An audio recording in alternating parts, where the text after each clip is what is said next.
one thing we need to know is that when we are writing simple statements as compound statements, we first of all have to ensure that the direction of the inequalities in the simple statements are facing the right hand side. That's only when we can be able to write the compound statement. And once we do that, the compound statement must be written in this format, whereby we have the unknown at the center, and then these inequalities are facing right hand side. So there will be a number here, another number here. Starting with the first one, you realize that this simple statement has an inequality sign facing left, so we need to transform it to face right. And how we do that is we simply reverse the direction of the inequality and we interchange this number and this letter. So it will look like that. You realize I've written -3 behind and y in front here. That's we have interchanged them, and at the same time the direction of the inequality has been changed. They are now both facing right, and therefore we can write a compound statement using them. The compound statement will look like this. There should be a number here and another number here. Now the lesser of these two numbers should be written here and the larger one written here. In this case, x -3 should be written here and the 4 should be written here, and that makes a compound statement. After we have achieved that, the next thing is to draw the number line. Now this number line should have markings in a way that they include -3 and 4. We should also have at least one number to the left of -3 and one number to the right of 4. After we have done that, identify the boundaries, that's -3 and 4, mark them with a small circle like I've done here and here.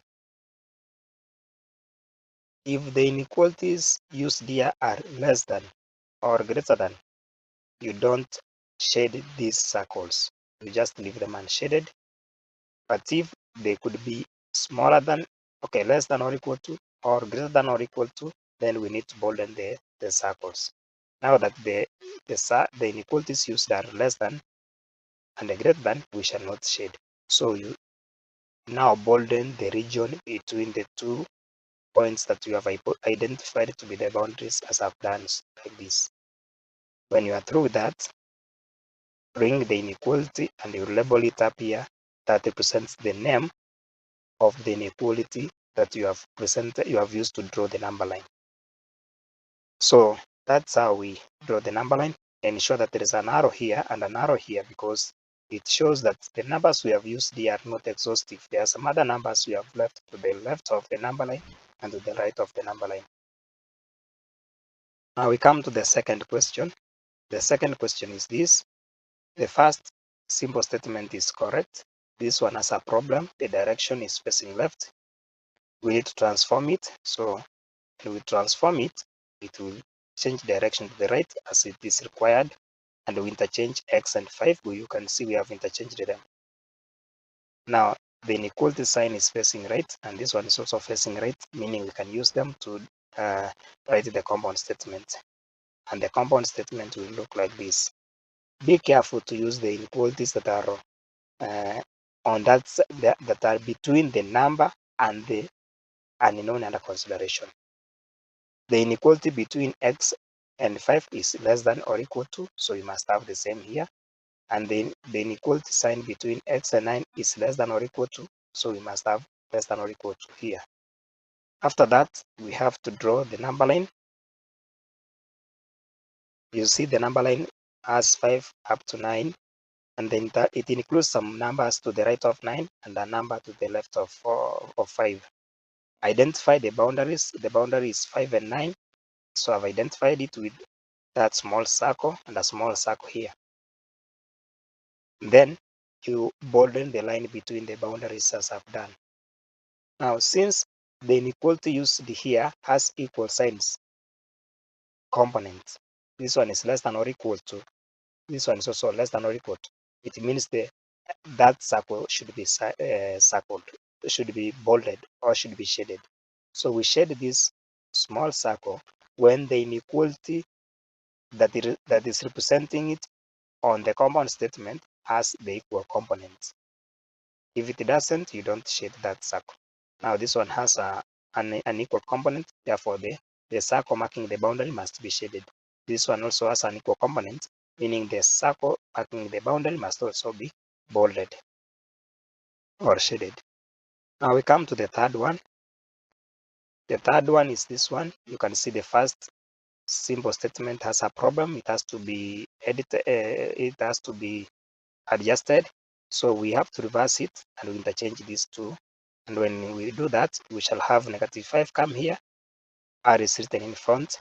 The direction of the inequality sign is changed, facing right now, just like this one. And therefore, we can now write a compound statement as shown. Now, of what noting here is that between -5 and -1, -1 is the larger one, and it's the reason why we have written it here. And -5 is lesser of these two, and it's the reason why we have written it here. Sometimes students get tempted to write -5 here and -1 here, and that's not the case. -1 is larger than -5. Now, after that, then we now draw the number line. You can see the number line is there.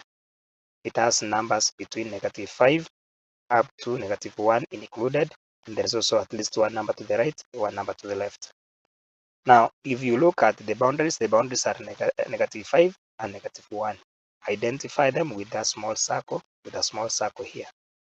Now that this one has no equal component, it is just less than, it means this small circle will not be shaded because this is the circle representing this boundary. But for this one, it has the equal component because it is less than or equal to. It means the small circle for its boundary must be shaded. That's why we have this one as shaded and this one is unshaded. So after you have identified that, then bolden the line between them and indicate the inequality here to denote that that is the name of the number line that you have drawn.